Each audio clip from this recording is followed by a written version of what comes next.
ቀጥለን ደግሞ የምንመለከተው ጉዳይ አሁን ክረምት ላይ ነው። የአውሮፓ ሊጎች ተጠናቀዋል። ቀጣዩ ዓለም ዋንጫ ነው። ስለዚህ ቁልፍ የሚባሉ ቀጣይ የሊግ ውድድሮች እስኪከናወኑ ድረስ ያሉ ስፖርታዊ ሂደቶች ምን ናቸው የሚሉትን ጉዳዮች መመልከት ተገቢ ነው ብዬ አምናለሁ። ግንዛቤ አድማጮች መውሰድ እንዳለባቸውም ረዳለሁ። ስለዚህ አሁን የያዝነው የክረምቱ የ2026 ቁልፍ የእግር ኳስ ቀናቶች እነማን ናቸው? መረጃ ሰጪዎች ከመሆናችን ጋር ተያይዞ እያንዳንዱን ነገር አጠር አድርጌ ባቀርብ ደስ ይለኛል። የ2025-26 የእንግሊዝ ፕሪሚየር ሊግ የውድድር ዓመት ከተጠናቀቀ በኋላ አርሰናል ዋንጫውን ካነሳ በኋላ እንዲሁም ደግሞ ሻምፒዮንስ ሊግ የገቡት ቦታቸውን ካረጋገጡ በኋላ ዩሮፓ ሊግ፣ ኮንፈረንስ ሊግ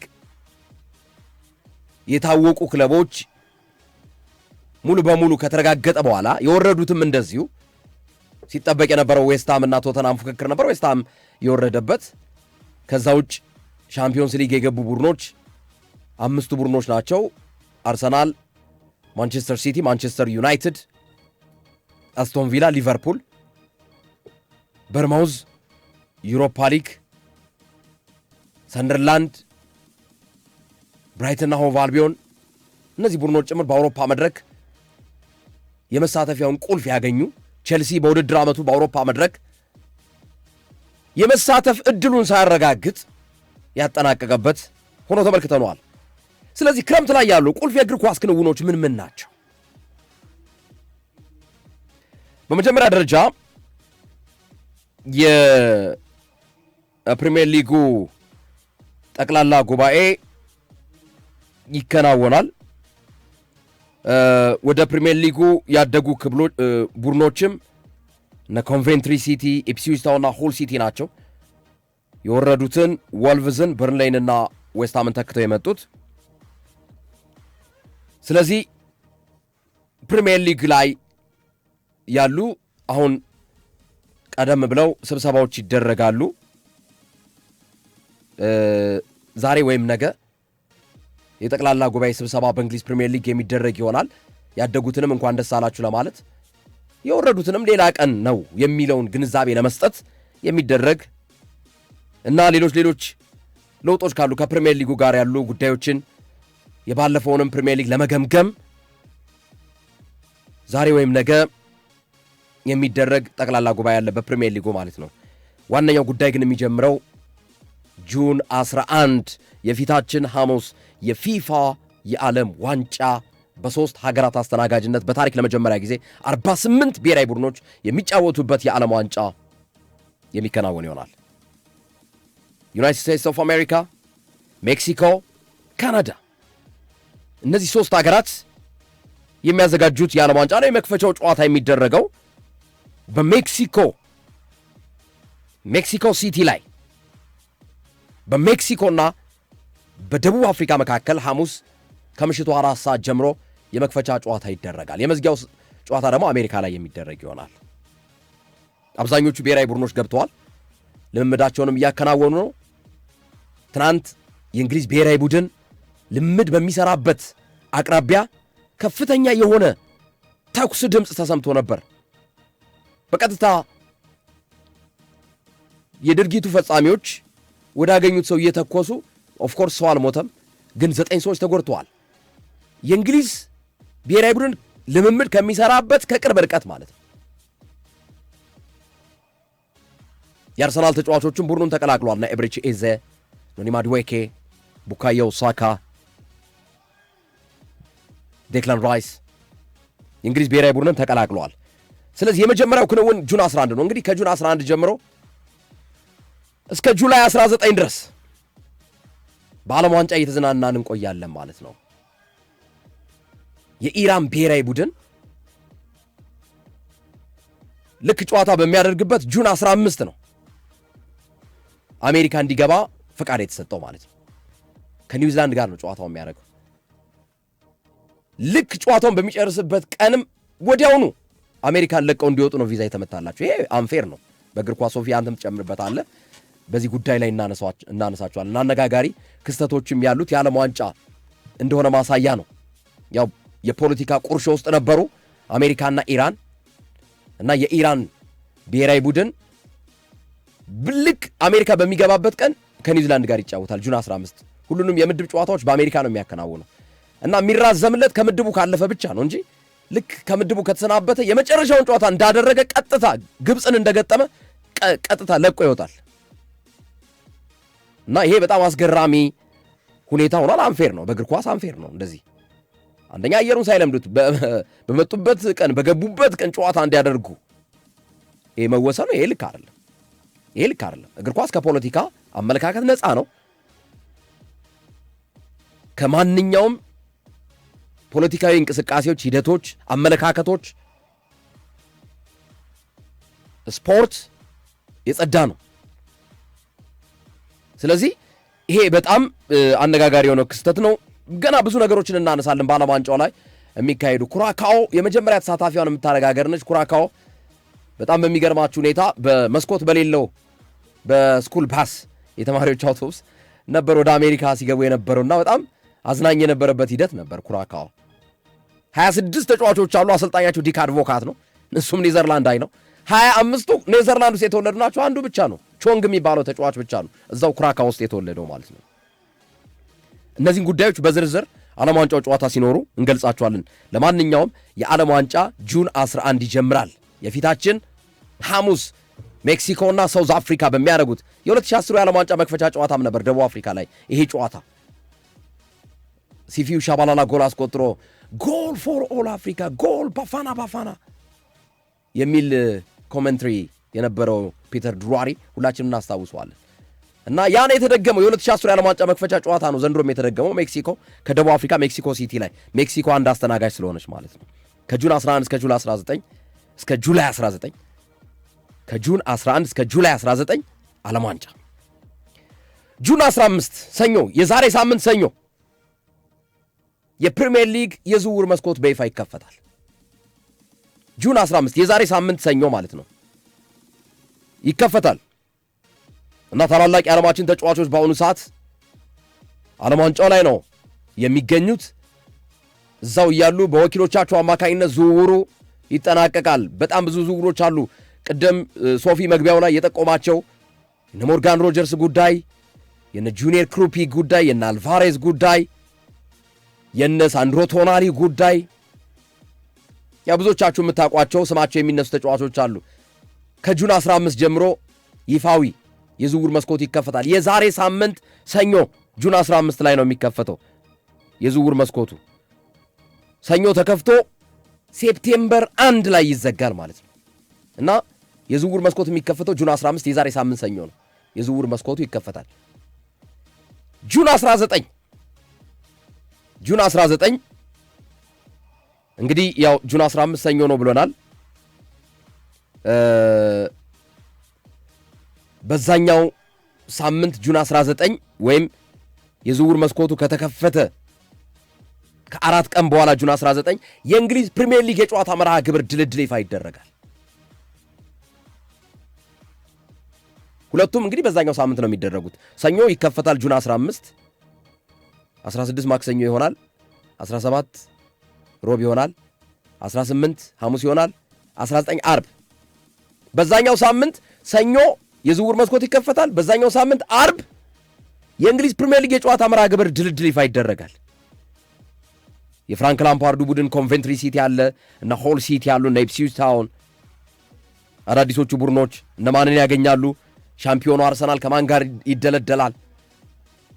በዛኛው ሳምንት አርብ ጁን 19 እናውቃለን ማለት ነው። ይሄንን ከዛ በሐምሌ መጀመሪያ ላይ ከዓለም ዋንጫ የሚመለሱ ተጫዋቾቻቸውን ይዘው ክለቦች ልምምድ ይጀምራሉ።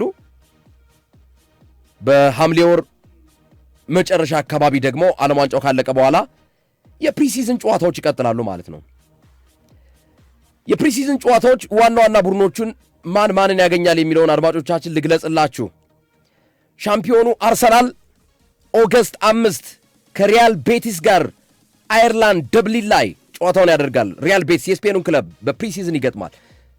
አንድ ጨዋታ ብቻ ነው የሚያደርገው። ከዛ ኦገስት 16 የኤፍኤ ኮሚኒቲ ሺልድ ጨዋታ ከማንቸስተር ሲቲ ጋር በካርዲፍ ሚሊኒየም ስቴዲየም ካርዲፍ ዌልስ ላይ። በነገራችን ላይ የዘንድሮ ጨዋታ የሚደረገው ዌምብሊ ላይ አይደለም፣ እንደከዚህ ቀደሙ ኮሚኒቲ ሺልድ ጨዋታ የሚደረገው ካርዲፍ ሚሊኒየም ስቴዲየም ላይ ነው እና ኦገስት 16 ነው። ስለዚህ አርሰናል ፕሪሲዝን ከሪያል ቤስ ጋር ኦገስት 5 ይጫወታል። ኦገስት 16 ኮሚኒቲ ሺልድ ጨዋታውን ያደርጋል ማለት ነው። ቼልሲ ጁላይ 28 ወደ አውስትራሊያ ነው የሚጓዘው። ቼልሲ በነገራችን ላይ ለፕሪሲዝን ቼልሲ ከዌስተርን ሲድኒ ወንደርስ ጋር የሚባል ክለብ ጋር ሲድኒ ላይ አውስትራሊያ ላይ ጨዋታውን ያደርጋል። ኦገስት 1 ደግሞ ከቶተናም ሆትስፐርስ ጋር እዛው ሲድኒ ላይ ለንደን ደርቢን በሲድኒ ይገናኛሉ። ኦገስት 5 ሆንግ ኮንግ ላይ ከጁቬንቱስ ጋር ይጫወታል። ኦገስት 8 ከኤሲ ሚላን ጋር ጃካርታ ላይ ጨዋታውን ያደርጋል። ይሄ የቼልሲ ፕሪሲዝን ፊክስቸሮች ናቸው። ሊቨርፑል ጁላይ 25 ከሰንደርላንድ ጋር ናሽቪል ላይ ወደ አሜሪካ ነው የሚጓዘው። ሊቨርፑል ከሬክሳም ጋር ኒውዮርክ ላይ ይጫወታል። ከሊድስ ዩናይትድ ጋር ቺካጎ ላይ ይጫወታል። ከሞናኮ ጋር ይመለስና አንፊልድ ላይ ከፋብሬጋስ ቡድን ኮሞ ጋር ደግሞ አንፊልድ ላይ ኦገስት 16 ይገናኛል ማለት ነው። ማንቸስተር ሲቲ ልክ እንደ አርሰናል አንድ ፕሪሲዝን ጨዋታ ነው ያለው። ኦገስት 1 ከኢንተር ሚላን ጋር ሆንግ ኮንግ ላይ ጨዋታውን ያደርጋል። ኦገስት 16 ላይ ደግሞ በኮሚኒቲ ሺልድ ጨዋታ ካርዲፍ ዌልስ ላይ ከአርሰናል ጋር ጨዋታውን የሚያደርግ ይሆናል። ማንቸስተር ዩናይትድ ጁላይ 18 ከሬግዛም ጋር ሄልሲንኪ ላይ፣ ሬግዛምን እንግዲህ ቼልሲም ይገጥመዋል ማንቸስተር ዩናይትድም ይገጥማል ማለት ነው። ስለዚህ ጁላይ 18 ከሬግዛም ጋር ሄልሲንኪ ላይ፣ ከሮዘንበርግ ጋር ትሮንዴም ላይ፣ ከአትሌቲኮ ማድሪድ ጋር ኦገስት 1 ስቶክሆልም ስዊድን ላይ፣ ከፓሪስ ሰን ጀርመን ጋር ኦገስት 8 ማንቸስተር ዩናይትድ ከፓሪስ ሰን ጀርመን ጋር ዘንድሮ ፕሪሲዝን ይጫወታል። ጉተንበርግ ላይ መጨረሻ ላይ ኦገስት 12 ከሊድስ ዩናይትድ ጋር አየርላንድ ደብሊን ላይ ጨዋታውን ያደርጋል ማለት ነው። እና በተለይ የማንቸስተር ዩናይትድ ከአትሌቲኮ ማድሪድና ከፓሪስ ሰን ጀርመን ጋር የሚያደርጋቸው ፕሪሲዝን ጨዋታዎች ተጠባቂዎች ናቸው። እነዚህ የፕሪሲዝን መርሃ ግብሮች ናቸው።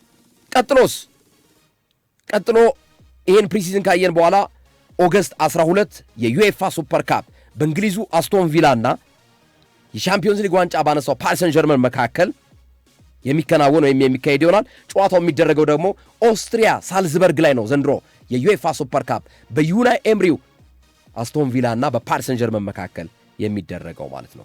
ኦገስት 16 የኤፍኤ ኮሚኒቲ ሺልድ ጨዋታ በአርሰናል በፕሪሚየር ሊጉ ሻምፒዮንና በኤፍኤ ካፕ አሸናፊው ማንቸስተር ሲቲ መካከል ፕሪንሲፓሊቲ ስቴዲየም ዌልስ ካርዲፍ፣ ፕሪንሲፓሊቲ ሚሊኒየም ስቴዲየም ካርዲፍ ዌልስ ላይ ይከናወናል። ለመጨረሻ ጊዜ ይሄ ስቴዲየም ያዘጋጀው 2006 ነበር በፈረንጆች አቆጣጠር። ከረጅም ዓመት በኋላ ነው ይህንን የኤፍኤ ኮሚኒቲ ሺልድ ጨዋታ ከዌምብሊ ወጥቶ በካርዲፍ ዌልስ ላይ በአርሰናልና ማንቸስተር ሲቲ መካከል ኮሚኒቲ ሺልድ የሚደረገው። ኦገስት 20 ላይ የዩኤፋ ኮንፈረንስ ሊግ ፕሌይኦፍ ጨዋታዎች ይጀምራሉ። ብራይተንና ሆቭ አልቢዮን ነው ያለው በእንግሊዝ ኮንፈረንስ ሊግ ላይ። ኦገስት 22 የእንግሊዝ ፕሪሚየር ሊግ በይፋ ይጀመራል። ኦገስት 22 በፈረንጆች አቆጣጠር ነው። ኦገስት 27 ደግሞ የአውሮፓ ሻምፒዮንስ ሊግ ድልድሎች የሚደረጉ ይሆናሉ። ማንን ያገኛል በሊግ ፌዝ ውስጥ ሲገቡ 8ቱም ቡድኖች ሊግ ፌዝ ላይ ማን ጋር ይገናኛል የሚለው ድልድል ኦገስት 27 ይፋ ይደረጋል።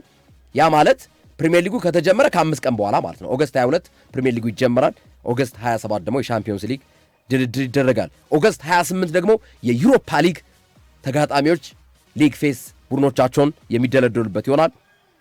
ሴፕቴምበር 1 የእንግሊዝ ፕሪሚየር ሊግ በይፋ ይዘጋል። ዝውውሩ ጁን 15 የሚከፈተው የዛሬ ሳምንት ሰኞ የሚከፈተው ሴፕቴምበር 1 ላይ ፕሪሚየር ሊግ ዝውውር በይፋ የሚዘጋ ይሆናል። ሶፊ እነዚህን ቅድመ ማን ድልድሉ እንዴት ነው ምን አለ ፕሮግራሙ ዝውውር መቼ ይከፈታል ብለው ለሚጠይቁ ግልጽ ትንታኔ ወይም ግልጽ ማብራሪያ ወይም ደግሞ ቀጣይ መረጃዎችን ለመስጠት ያክል ነውና ዝውውር ጁን 15 ነው የሚከፈተው። ይህንንና ሌሎችን አጠቃላይ የገለጽኳቸውን ነገሮች ለማለት ክርምዬ በመሀል ዓለም ዋንጫውን አንስታል። በተለይ የኢራን ጉዳይ በጣም አነጋጋሪ ሆኗል። ኢራንና አሜሪካ እንደሚታወቀው ከጦርነት ጋር በተያያዘ ከፍተኛ የሆነ ችግር ውስጥ ያሉ ሀገራቶች ናቸው። ኢራን በዓለም ዋንጫው ለመሳተፍ አሜሪካ ማረፊያውን ለማድረግ ፈልጋ ነበረ። አሪዞና ላይ ነበረ ማረፊያቸውን ማድረግ የፈለጉት፣ ግን አሜሪካኖች ናቸው የከለከሉት። ያን ምክንያት በማድረግ በቲጁዋና ሜክሲኮ ነው ማረፊያቸውን የሚያደርጉት። ግርምዬ አንተ እንዳልከው ጨዋታቸው በ24 ሰዓት ውስጥ ገብተው በ24 ሰዓት ውስጥ ከገቡ በኋላ ውድድራቸውን ጨርሰው ሁሉንም የምድብ ጨዋታ ሳይሆን የሚወጡት በእያንዳንዱ ጨዋታ ነው የሚወጡት። ለምሳሌ የመጀመሪያ ጨዋታቸው ከኒውዚላንድ ጋር ነው፣ ጁን 15 ነው። መግባት ያለባቸው ከ24 ሰዓት በፊት ነው። ልክ ጁን 15 ጨዋታውን ተጫውተው በ24 ሰዓት ውስጥ መውጣት አለባቸው። እንደገና ጁን 21 ጨዋታ አላቸው። ስለዚህ ለጁን 21 ጨዋታ ጁን 20 ይመጣሉ። እንደገና ጁን 21 በተጫወቱበት ቀን ጨዋታው እንደተጠናቀቀ በ24 ሰዓት ውስጥ ለቀው ይወጣሉ ተመልሰው። እንደገና ተመልሰው ግብፅን ለመግጠም ጁን 25 ይመጣል አሜሪካ ማለት ነው። ያሳዝናል። እና በየጨዋታው ሲገቡም ከ24 ሰዓት በፊት ይገባሉ። ጨዋታው ከተጠናቀቀ ከ24 ሰዓት በኋላ ይወጣሉ። ምን ያህል እንደሚመላለሱ ተመልከት እንግዲህ ግርምዬ። እና ይሄ ግርምሾም እንዳነሳው በፍጹም ከእግር ኳሳዊ ነገሮች ጋር የተያዘ አይደለም የሚል እና ልክ ያልሆነ አሰራር ነው በሚል ከፍተኛ የሆነ ተቃውሞ ከሰብአዊ መብት ተከራካሪዎችም ጭምር ከፍተኛ የሆነ ተቃውሞ እየገጠመ ያለው ጉዳይ ነው። በነገራችን ላይ የክለቡ አምበል የብሔራዊ ቡድኑ አምበል የኢራን ብሔራዊ ቡድን አምበል በጣም ረጅም ሰዓት ቃለ መጠየቅ ሲደረግለን ነበር። አይ ቲንክ ስሙን ካልተሳሳትኩኝ ሐሰን ይመስለኛል ስሙ። እና እሱ በጣም መነጋገሪያ ነበር ያለ መገናኛ ብዙሃኖች። በኋላ ላይ አሜሪካኖች የሰጡት ምላሽ ምንድን ነው? በሱ ስም የሚጠራ ተጠርጣሪ አሸባሪ ስለነበረ ነው ያን ረጅም ሰዓት ወስደን ያጣራ ነው የሚል ነገር ነው። ግን በአስገራሚ ሁኔታ ራሱ ሐሰን የሚባለው ወንድሙ በአሸባሪዎች ነው የተገደለበት። አባቱ ከተወሰኑ ሳምንታት በፊት በተመሳሳይ መንገድ በአሸባሪዎቹ ህይወታቸውን አጥተዋል። እንግዲህ ያው የሚነጋገሩ ነገር አለ።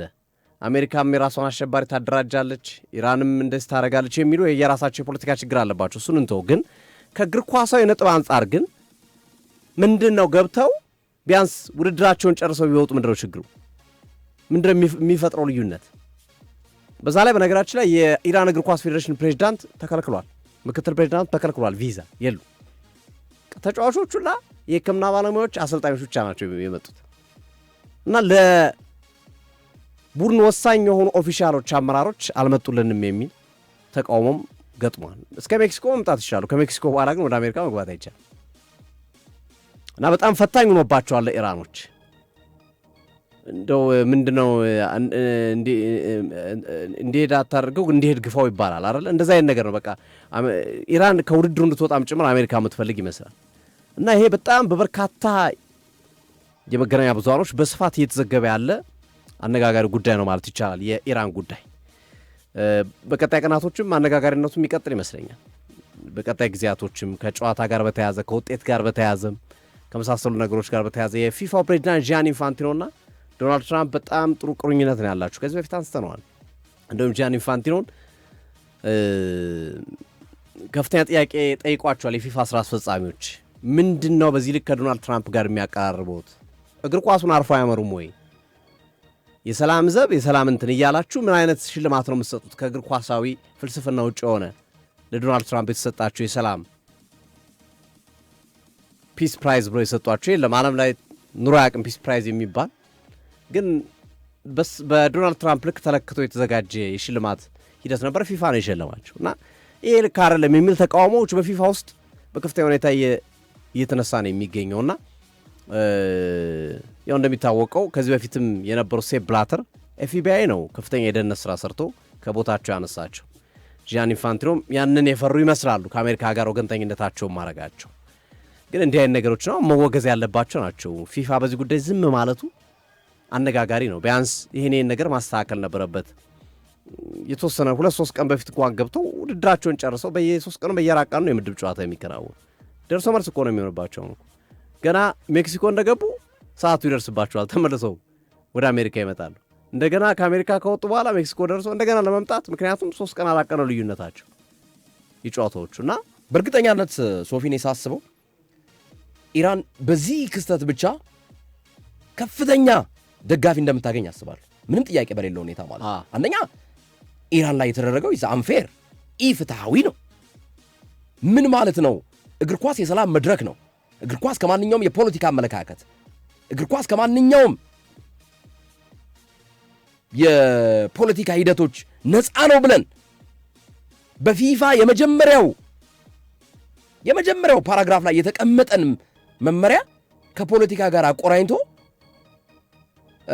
በጨዋታ ቀን ብቻ እየገቡ ተጫውቶ አሜሪካን ለቀው እንዲወጡ ኢራኖችን ቪዛ መስጠት ምን ማለት ነው? እንደዚህ አይነት አሰራር እና በእርግጠኛነት በዚህ ሂደት ኢራን ብዙ ደጋፊ በጣም በተለይ የዘንድሮው የዓለም ዋንጫ ግርሜ የሚያሳዝነው ነገር አፍሪካውያንና መካከለኛው ምስራቅን እየበደሉበት ያለው አፍሪካ ዲያር ኮንጎ ላይ ኢቦላ ተገኘ ተብሎ ከ25 ቀን በፊት ነው ኳራንታይን የገቡት። ዓለም ዋንጫው ከመጀመሩ 25 ቀን በፊት ኳራንታይን መግባት አለባቸው ተባሉ። ተጫዋቾቹ የሚመጡት በሙሉ ኳራንታይን ገብተው ነው የሚመጡት ለ25 ቀን በሚል አነጋጋሪ ነበረ። ቪዛ ያልተከለከለ የለም፣ ግብፅን ጨምሮ እንዳለ ቪዛ ተከልክለዋል። ደጋፊዎች ተከልክለዋል። በምን ስቴዲየሙን ሊሞሉት እንደፈለጉ ሁሉ ግራ የሚያጋባ ነው። አሁን የኢራን የ24 ሰዓት ሩል 24 ሃወር ሩል በቃ እድሜ ልክ ሲነሳ የሚታይ ጉዳይ ነው ብዬ ነው የማስበው። እድሜ ልክ የሚነሳ ጉዳይ ነው። እድሜ ልክ አሁን ይሄ ከዚህ በፊት በናዚና በእስራኤል መካከል ከነበረው ግጭት ጋር ተያይዞ ኦሎምፒክ ላይ የነበረ ክስተት ነበር አይደለ? እንደዚህ አይነት የሚነሳ በቃ የማይረሳ 24 ሃወር ሩል ነው ያሉት። አሁን እኮ መገናኛ ብዙሃኖች 24 ሃወር ሩል እያሉ ነው እያነሱ ያሉት። የተለያዩ ተጫዋቾች የኢራን ተጫዋቾች አምበሎች ምናምን ማሰቃየት፣ በተለይ ኢራቅና ኢራንማ ተጠምደዋል። ዋነኛዋ ኢራን ናት። ኢራን ነች ዋነኛዋ፣ ግን ኢራቅም ቀላል ጫና እየደረሰበት እና በሙሉ ግርም የዓለም በሙሉ በጣም አሜሪካን እያወገዘ ነው የሚገኘው በከፍተኛ ሁኔታ። በተለይ እንዳልከው ሶፊ ኢራን፣ ኢራቅ እና አፍሪካ በጣም ተጽዕኖ ውስጥ እየገቡ ያሉ ሀገራቶች ሆኗል። በአሜሪካ ከአሜሪካ ጋር በተገናኘ ማለት ነው። ወይ አለማዘጋጀት ወይ አሜሪካ ራሷን ከዓለም ዋንጫው ማዘጋጀት ማግለል። ይሄ እግር ኳስ ነው። ፍትሐዊ መሆን ያስፈልጋል። ምን ማለት ነው? አንድ ብሔራዊ ቡድን በሚጫወትበት ዕለት ገብቶ በገባበት ሂደት ውስጥ ስቴዲየም ገብቶ ጨዋታ እንዲያደርግ ብሎ ቪዛ መፍቀድ ምን የሚሉት አሰራር ነው? የበርካታ ሀገራትን ስም ዝርዝር አስቀምጠ አገሬ ውስጥ እንዳይገቡብኝ በደጋፊነት ሁኔታ ማንም እንዳይገባብኝ ብለ መዝጋት ምን ማለት ነው? ምን አይነት አመለካከት? ፊፋስ እንዴት ነው ይሄን ነገር የገመገመው? እኔ በጣም ነው የተገረምኩት። በጣም ነው የተገረምኩት። በጣም ማለት ነው በዚህ ደረጃ ማለት ነው። ዋይ ኖት ካናዳና ሜክሲኮ ለምን እንደዛ አላደረጉ? እሺ ሜክሲኮን እንተዋት፣ ቢያንስ ካናዳ እኮ ከአሜሪካ የሚተናነስ አገር አይደለም እኮ። ግን ካናዳ ላይ እንደዚህ አይነት ነገር ካናዳ የሚገቡና የሚሳተፉ በሙሉ የአንድም ሀገር ደጋፊዎች የሚያጉላላ ውሳኔ አልተላለፈባቸውም። ብሔራዊ ቡድኖቻቸውም ጫና አልደረሰባቸውም። ምን ማለት ነው? የኢራን ብሔራዊ ቡድን እግር ኳስ ተጫዋቾች እኮ ናቸው። ሚሳኤል ታጥቀው አይደለም እኮ አሜሪካ የሚገቡት፣ ወይም ኒውክሌር ይዞ አይደለም እኮ የሚገቡት። ማጽዳት፣ ይሄን ነገር ፊፋ ነው መጨረስ ያለበት። እንዲህ አይነት ነገር እልባቶችን መስጠት በየትኛው አእምሮ ነው? የስነ ልቦና ነፃነት ነው የኢራን ብሔራዊ ቡድን አሜሪካ ላይ ከኒውዚላንድ ከቤልጂየም እና ከግብፅ ጋር የሚጫወት? በጣም ከባድ ነው ሶፊ። ጁን 15 ሲጫወት በዛችሁ ቀን ይገባል ኢራን፣ ኒውዚላንድን ይገጥምና አሜሪካን ለቆ ይወጣል። እንደገና ተመልሶ ይመጣል፣ እንደገና ይገጥማል፣ እንደገና ከዛ ግብፅን ይገጥምና የመጨረሻውን ጨዋታ ግብፅን ገጥሞ ወዲያውኑ ከጨዋታው በኋላ ሻወር ወስደው አሜሪካን ለቀው እንዲወጡ ያስገድዳል። የተሰጣቸው ቪዛ ማለት ነው። what does it mean? ምን ማለት ነው? ይሄ ነው እግር ኳስ? እና ኢራን ላይ የተደረገው ነገር አሳዛኝና አሳፋሪ፣ በተለያዩ የዓለም ቪዛ አሰጣጥ ደጋፊዎች ጋር በተገናኘ የተከለከሉበት መንገድ አሜሪካ ላይ ሁሉም ተቃውሞውን እንዲያሰማ ያደረገው ክስተት ሆኖ ነው የተመለከትነውና በጣም ነው የሚያሳዝነው። እኔ በጣም ኢራን ቢሳካላት ደስ ይለኛል። ኢራን በእግር ኳሱ አሸንፋ የብዙዎች ሐሳብ ይመስላል። እኔ አሁን አንድ አስተያየት ሰጪ በተለይ በበርካታ ዓለሞች ብዙ ሐሳቦችን እየሰጡ ነውና አንድ አስተያየት ሰጪ ምን አለ? ዓለም ዋንጫው ላይ በይፋ የምደግፈው አንድ ቡድን አገኘው ኢራን ናት ብሏል። እኔም ዓለም ዋንጫው ላይ የምደግፋት ቡድን አገኘው ኢራን። በጣም ምክንያቱም ስሜት የሚነካ ነው። ኢትዮጵያ ብትሆንስ በኢራን ቦታ ብለህ አስበው ሶፊ፣ የሀገራችን ብሔራዊ ቡድን ቢሆንስ እንዴት ተደረገ? አንድ አድማጫችን እያዝናናኝ ነውና ግርሜ ይሄ የዓለም ዋንጫ ሳይሆን የጂ7 ስብሰባ ነው የጂ7 ስብሰባ ነው ብሏልና ጥያቄ የሚያስነሳ ነው። በጣም አሪፍ አድማጮቻችን፣ ወደ ዝውውር ጉዳዮች በቀጥታ እናምራለን። ወደ ዝውውር ጉዳዮች አምርተን የተለያዩ ጉዳዮች እንመለከታለን። ጁሊያን አልቫሬዝ፣ ሞርጋን ሮጀርስ፣ ማቲያስ ፈርናንዴስ፣ ኮዲ ጋክፖ እነዚህ በዋነኝነት የምንመለከታቸው ይሆናል ከዝውውር ጋር ተያይዘን። አጭር ነገር ግን አንድ ጉዳይ ላይ እንበልና አጭር ነገር እንበልና ብዙ ያረዘመ ነገር ማለት ወደ ዝውውር እንድናመራ